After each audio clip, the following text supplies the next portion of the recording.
Hello traders, this is day number 9 of small cap market open test trading. We have taken 17 out of 100 trades so far. Today I took 2 of those trades. If you notice the account has a bit of a drawdown, that is all due to my SPXL swing trade. So this is, I think, the 4th or 5th swing trade I've been in with SPXL.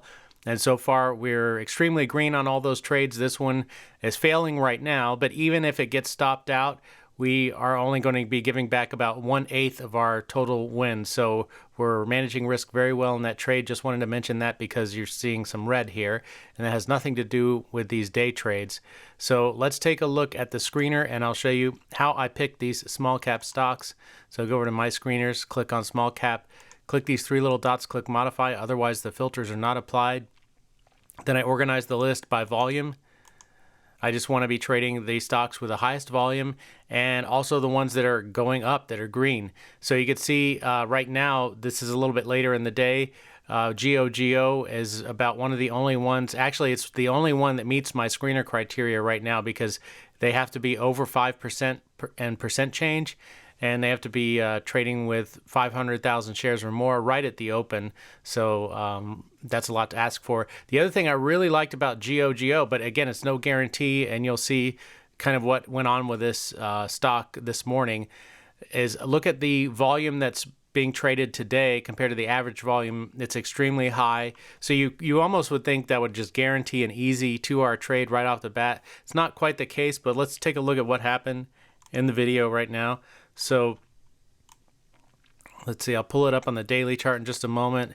So there's GOGO, and there's the 200 MA on the daily chart. So it is trending up overall. You can see it gapped up quite a bit. And let's take a look at, so here the pre-market, I guess, yeah, is where it popped up and it established a new high. So I mark out that high. That is what I call the previous high, previous to today, and that could be from the aftermarket, pre-market, or previous day. And I want to see that level broken. Now this one was a little bit strange. I mean, I guess strange just in the sense that the requirements to meet my entry criteria were met just kind of by cents, I guess, cents as in dollars and cents. So this candle here broke out through the previous high by 1 cent, but it did break out through the previous high, and that is my requirement for looking for the high of day after that. Then the high of day was established right here on this red candle. That's the first high of day. It pulled back on that very same candle, and that means that the next high is the second high of day, and that's the one that I want to see a pullback from. And I take an entry on the first 1 minute candle to make a new high. So yeah, it looks a little bit weird, but it's meeting my criteria 100%, and it doesn't really matter how it looks. It's not my job as the trader to be subjective about the patterns. It's just, are the criteria met? If I can check those boxes off, then that is my signal to take a trade, and that's what we did today. So right now I'm just waiting for it to pull back from that new high of day.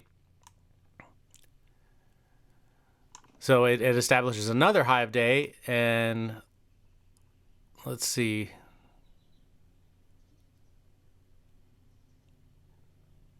Yeah, in fact, that white line should probably have been moved up there. I didn't do that, but it doesn't matter.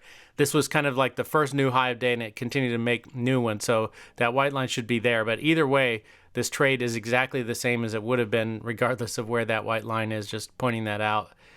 And let's take, so I'm looking for the first 1 minute candle to make a new high. This thing consolidates for a while. But if you're looking at like candlesticks and volume, I mean, it's really hard to argue that this is not a very strong move. Yeah, it did reverse quite a bit here, but notice how right after it just kind of consolidated in this area, and those lower prices were rejected, and lots of volume came in to buy this thing even after it already made a nice run up at the open. So I mean, if you're judging the candlesticks, if you're judging volume, I think that anyone would argue that that's a pretty strong presentation there. Again, that's not what I'm looking for. I'm looking for extreme levels to be broken and then to get in on pullbacks. So, and specifically when 1 minute candles make a new high after a pullback. So that's what I did right here. 1460. I moved my stop loss to the low of that consolidation, and it's extremely important to move that stop loss in place right away. Don't hesitate. Don't try to find out what the exact price of the stop loss is. Just get it roughly in place. Just make sure you don't place it too high. And then as soon as it's in place roughly, then you can check and verify the price and then adjust it accordingly. But this will save you from taking much bigger losses than you need to if you get triggered on a false breakout and then the price reverses down and goes against you. So I forgot to open up my 2R calculator there before I started trading. So that's what you saw there. So now I use it to tell me where my profit target is. This was a pretty easy one to calculate, but I just like to get in the habit of using it and get faster at using it. And that way, when I am in stocks that are trading with weird prices or something, I don't accidentally make a mistake when I'm under pressure. So let's take a look at what happened here.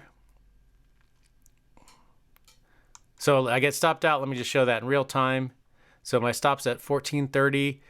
This thing continued to trade sideways and with quite a bit of volatility, and it does stop me out on the first trade. Now, when that happens, I can take up to 2 trades as long as the stock has not proven weak. And where did I make that decision? I did put a line on the chart eventually right below the low of this candle, because if you look at it kind of on a micro time frame, the stock ran up and made a new high here and then pulled back. And obviously there must have been some support here to drive the price higher.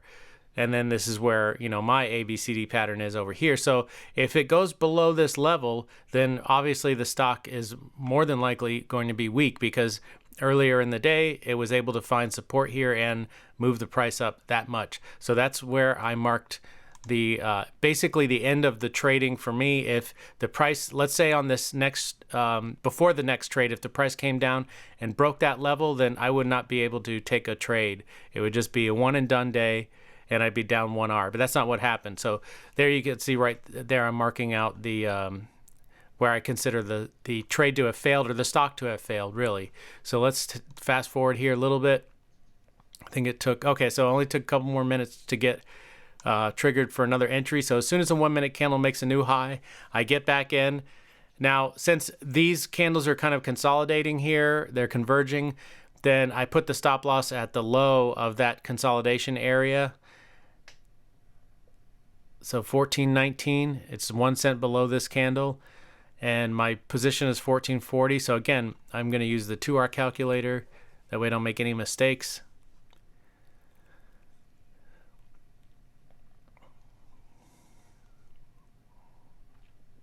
And then move my profit target in place. Excuse me. So now I have everything set to go. I don't have to worry about this trade. I just let the price action play out. I'm going to fast forward here a little bit. So it looks really nice, really strong, very promising here. And let's see, where did it get up to? Maybe 1476. So just 1477, in fact. So 5 cents away from my profit target. I don't know if you saw my video from yesterday, but I got stopped out by 1 cent, which is frustrating. But if you stick to your plan and you just let the trade play out and you do everything according to your plan, you can walk away knowing that you traded well, whether or not you are red or green. And that matters much more in the long run than trying to turn a red day into a green day. So let's take a look at what happened on this trade. We're going to fast forward. So, okay, now I actually went all the way up to, looks like 1480 probably. So 2 cents away from my stop. Again, considering what happened yesterday, if I was a really new trader, I would probably be tempted to pull that profit target down and say, I'm not going to let it happen again. That was crazy. And but instead, what I do is I stick to my plan because I know better. If I start breaking my plan, then this whole test is meaningless. All of the data goes out the window, because all of the data I'm tracking is if I trade this plan 100% as it is written. So let's fast forward a little bit more. And now it's looking like, okay, it's going to stop me out eventually. But again, just stick to the plan. Just use my discipline. It's not for me to judge the trade once I'm in it. I just let it play out. That is my job.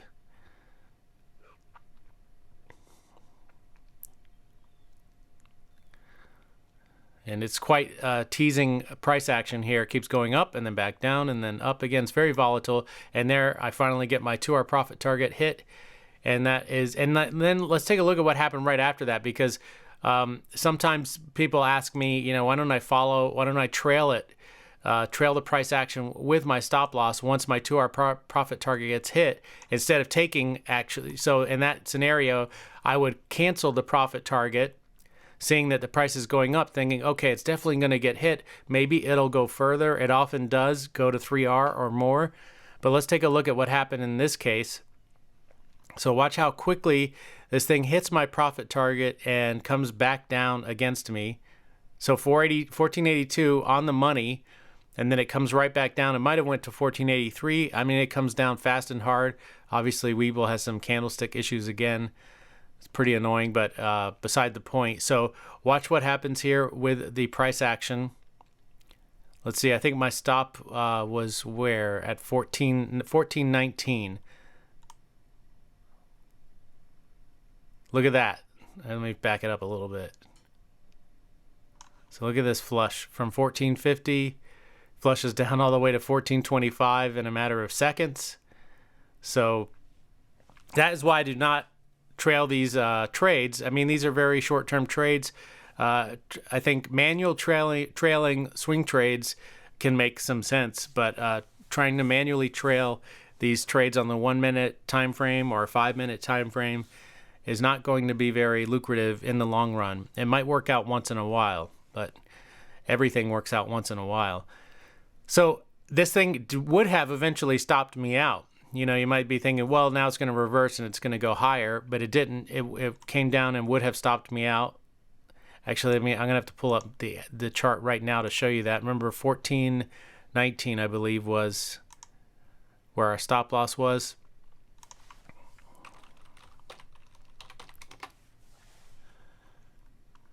Oh, that is not the right ticker. It was GOGO.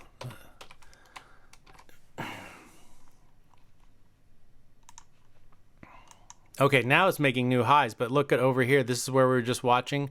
It would have stopped me out back here because I was at 1419, and it went all the way down to 1413. And remember, I got filled right here at 1482. So I got my 2-hour profit target, and I'm happy with that. If I would have tried to follow it up, I would have been stopped out and got nowhere near a 2-hour profit on this trade. So that's that. And again, I think what all of this is telling us, as far as, now the price is making new highs, is that these indications that I'm using for strength are pretty decent, that nothing works 100% of the time. So trading this system has been tough so far as making P&L, but again, we're only 17 trades into this, and right now we're just about break even, but it's only 17 trades in, so it's very early to tell. We need to take 100 trades or more in order to declare this thing profitable or unprofitable. So I'll keep you updated on that. We'll do a video at the end of the week that I'll release on Sunday going over all of the results so far. So the most important thing, and hopefully the point that I am getting across, is that no matter what, you have to have a trading plan. And then second to that, you've got to be able to follow that trading plan. You could have the best trading plan in the world, and if you can't follow it, then it means absolutely nothing, and you're probably going to be losing money. I'm sure a lot of people are losing money today. Just look at all this red over here. So after that, you have to, this is again following your plan, always take your stop losses, then you got to honor your profit targets, and then maybe in the long run, you could be green. Take care.